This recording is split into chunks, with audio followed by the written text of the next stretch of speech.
All India मजलिस इत्तेहादुल मुस्लिमीन के माध्यम से और अतीक सर के नेतृत्व में इफ्तार पार्टी आयोजित किया गया। वहीं इस इफ्तार पार्टी में वारिस पठान और सोलापुर वर्किंग प्रेसिडेंट फारूक साबरी और मुंब्रा से सैफ पठान और कई मान्यवर भी उपस्थित रहे, जहां इफ्तार पार्टी के बाद खाने का भी इंतजाम किया गया था। देखिए माशाल्लाह रमज़ान मुबारक आए और आज 28वें रोज़े भी हो गए। सबसे पहले तो मैं अल्लाह सुब्हानहू तआला से दुआ करूँगा कि तमाम रोज़दारों के रोज़े, नमाज, तिलावत, इबादत को अपनी बारगाह में कबूल फरमाए और तमाम को इसका बेहतर से बेहतर अजर अता फरमाए। आज माशाल्लाह हमारी जो गोवंडी की मुंबई टीम है और हमारे ख़ास तौर से अतीक सर साहब और उनकी पूरी टीम ने गोवंडी में एक इफ्तार का प्रोग्राम रखा। आप देखिए हज़ारों की तादाद में यहाँ लोग आए। हमारे खुशबूसी हमारे दोस्त, हमारे भाई महाराष्ट्र के, हमारे मजलिस के वर्किंग प्रेसिडेंट फारूक शाब्दी साहब भी यहाँ पे शोलापुर से तशरीफ़ लाए। हमारे मुमरा के भाई सैफ पठान यहाँ पे मौजूद है।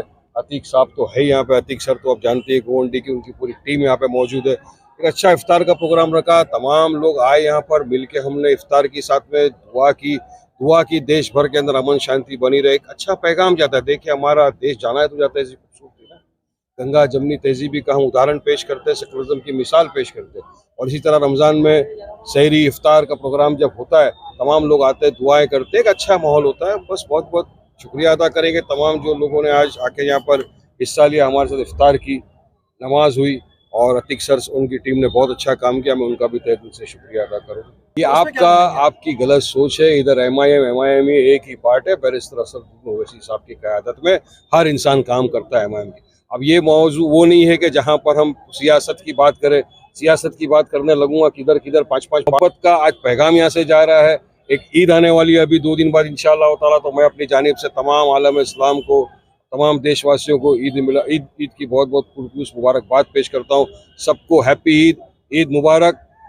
और कहीं याद आ जाऊँ तो मुझे भी अपनी दुआओं में याद रख लीजिएगा। और मेरी दुआ फिर से देखिए साहब, अगर मस्जिद में जगह कम नहीं गई, ईद की नमाज रास्ते में पढ़ेंगे। मेरे को अगर जगह नहीं मिली मैं तो रास्ते में पढ़ूंगा। कर दो कैंसिल मेरा पासपोर्ट, किस में ताकत है, कौन से प्रोविजन के तहत आप मेरा पासपोर्ट कैंसिल करेंगे? अब मेरे को मेरी छत है, वहाँ मेरे को नमाज पढ़ना, खाना खाना, जो भी क्या बीजेपी सिखाएगी मेरे को क्या करना है? जो मेरे को करना होगा, जो हमारी मर्जी में आएगा करेंगे। संविधान के दायरे में रहकर हम कर रहे हैं। जिस तरह से अभी मुझे बताइए, हम गणपति का फेस्टिवल हमारे हिंदू भाई बनाते, किसी कोई रोकता है? पंडाल कहाँ रखते? घर में लगते, रास्ते पे लगते, रास्ते पे लगते। होली घर में खेलते, रास्ते पे खेलते, रास्ते पे खेलते। तो हम भी हमारा त्योहार का अगर आधा घंटा सुबह में अगर ईद की हमने नमाज अदा कर ली तो कौन सा पहाड़ टूट पड़ेगा? अरे पुलिस प्रशासन की जवाबदारी बनती है, रोकिए, वहां पे बंदोबस्त करिए ना। कौन सा ट्रैफिक का वेहिकुलर प्रॉब्लम हो जाता है आपको? हमने देखा है कांवड़ यात्रा के अंदर महीनों तक रास्ते के ऊपर भीड़ रही, उनके ऊपर तो आप आसमान से हेलीकॉप्टर से फूल बरसाते हो। और अगर मुसलमान ने बोल दिया कि हम रास्ते पे नमाज पढ़ेंगे तो आपको ये तकलीफ हो जाती है। अरे कितनी नफरत फैलाएगा बीजेपी? हमको तो लगता है कि इतनी नफरत फैल गई कि अब इनको हमारी नमाज जो पढ़ेगा उस पर भी केस कर देंगे। अब तो घर में भी नमाज जो पढ़ेगा उसको बोलेगा नहीं तेरे पे केस कर देंगे, घर में खाना खाया केस। अरे तो ये एक लिमिट होती है ना कोई चीज की, संवैधानिक तौर से काम करना चाहिए देश के अंदर। तो इस तरह की अगर दादागिरी धानने से कोई डरता नहीं है। हम तो पढ़ेंगे इंशाअल्लाह ताला नमाज, और अगर मस्जिद में जगह नहीं मिली रास्ते के ऊपर भी खड़े रह के पढ़ेंगे नमाज। कौन से धारा के तहत आप मेरा पासपोर्ट कैंसिल करके दिखा दो, करके दिखा दो, जाओ। ये सारी सौगातें ईद बांट रहे हैं ना। हाँ, ये तो और एक सौगात मिली है, वो तो 25 करोड़ की आबादी में 32 लाख को ईदी दे रहे। अरे मोदी जी, आप हमको बहुत सारी सौगातें दे चुके हो। हम तो देख रहे हैं गुजरात की राइट से क्या हो रहा है, कितनी सौगातें हमको दी। बिल्किस बानो के बलात्कारियों को आपने छोड़ दिया, ये सौगात से कम था? जकिया जाफरी बेचारी इंसाफ की गुहार लगाते लगाते अल्लाह को प्यारी हो गई, उसको इंसाफ नहीं मिला, ये क्या कम था? और अभी आप ये 32 लाख लोगों को किट देकर क्या कर रहे हो मोदी जी? तो बिहार का पोलराइज कर रहे हो। मगर वहां पर हमको बेवकूफ समझने की कोशिश मत करो। हमारी वक्फ की जमीन हम किसी भी कीमत पे 1 इंच भी तुमको हथियाने नहीं देंगे। हम संविधान के दायरे में रहकर अपना प्रोटेस्ट जारी रखेंगे। देश भर में हम इसके खिलाफ एहतजाज हमारा जारी है और आगे भी जारी रहेगा। हम चाहते हैं मोदी सरकार ये जो असंवैधानिक गैर कानूनी वक्फ का बिल लाया उसको वापस ले, फौरी तौर से वापस लेना चाहिए। कहीं ना कहीं 2014 के बाद अब मोदी जी को, लोगों को, मुसलमानों को ईदी बांटने का, अब मैं तो वही बोल रहा हूँ ना भाई, अभी 10 साल हो गए, 10 साल में 20 ईद अपनी आ गई, कभी बांटे क्या?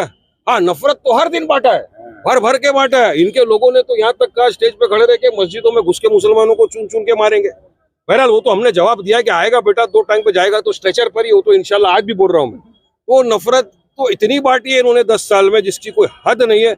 और अब तो नफरत का पैमाना एकदम क्रॉस कर दिया लोगों ने। अब तो नमाज से भी इनको तकलीफ हो गई। लेकिन हम तो यकीन मानिए मैं नमाज पढ़ूंगा रास्ते पे, अगर मुझे मस्जिद में जगह नहीं मिली इंशाअल्लाह ताला पढ़ूंगा। हम सब पढ़ेंगे इंशाल्लाह। सब पढ़ेंगे नमाज हम लोग। फारूक शाबी अब सोलापुर से यहाँ तशरीफ लाए। नहीं माशाल्लाह, आज मुंबई शहर में गवंडी इलाके में जो हमारे MIM के लास्ट MLA इलेक्शन के कैंडिडेट थे अतीक सर, उनकी तरफ से, उनकी टीम की तरफ से, तमाम बॉम्बे की MIM टीम की तरफ से यहाँ पर जो इफ्तारी का प्रोग्राम रखा गया, निहायत ही बेहतरीन तरीके से अंजाम दिया गया प्रोग्राम है और काफ़ी नूरानी माहौल था।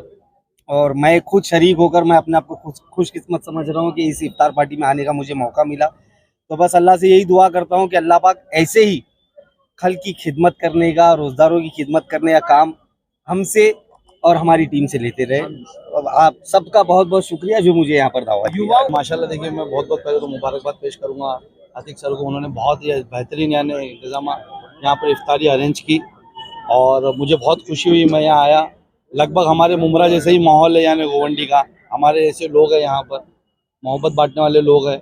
आज इफ्तारी देख करके दिल खुश हुआ है, सब लोग एक साथ आए यहाँ पर इफ्तारी की, बहुत खुशी की बात। गोवंडी के नौजवानों को आप क्या मैसेज देना? जी देखिए, अभी जैसा फारूक भाई ने कहा कि यानी मैं नौजवानों को मैं भी यही कहना चाहूँगा कि डरने और घबराने की कोई बात नहीं है। अभी मजलिस आपके दरमियान है, एक बेहतरीन लीडर हमारी पार्टी की तरफ से आपको अभी मिला है।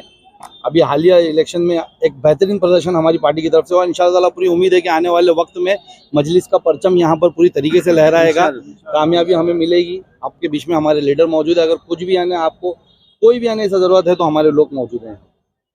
दावत रखी गई, क्या कहेंगे इस बार?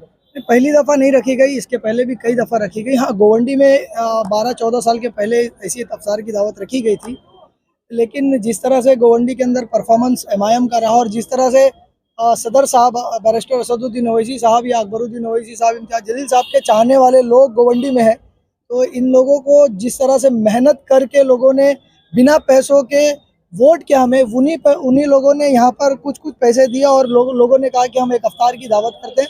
तो ये अफ्तार की दावत अतीक सर की तरफ से नहीं थी, अफ्तार की दावत तमाम मजलिस के गोवंडी के चाहने वाले लोगों ने खुद अरेंज किया, खुद उन्होंने सब काम किया। देख लीजिए आप, हमारे यहाँ पर कोई वेटर का कोई कल्चर नहीं लेकर आए, खुद यहाँ पर खड़े हैं, मेहमानों को सर्व कर रहे हैं। मजलिस की यही ताकत है, मजलिस की यही पहचान है कि हर आदमी यहाँ पर वर्कर की तरह काम करता है। और ये पूरी की पूरी अफ्तार की पार्टी जो है, गोवंडी की आवाम को इसका क्रेडिट देता हूँ, गोवंडी की पूरी टीम को इसका क्रेडिट देता हूँ। और जो मेहमान यहाँ पर आए, यहाँ पर आकर इस अफ्तार पार्टी को, उन्होंने फारूक शाबी साहब हों, वारिस पठान साहब हों, सैफ पठान साहब हों, इन लोगों ने यहाँ पर आकर इस अफ्तार की पार्टी को चार चांद लगाया। मैं सबका बहुत बहुत दिल से शुक्रगुजार हूँ और सबका शुक्रिया अदा करता हूँ।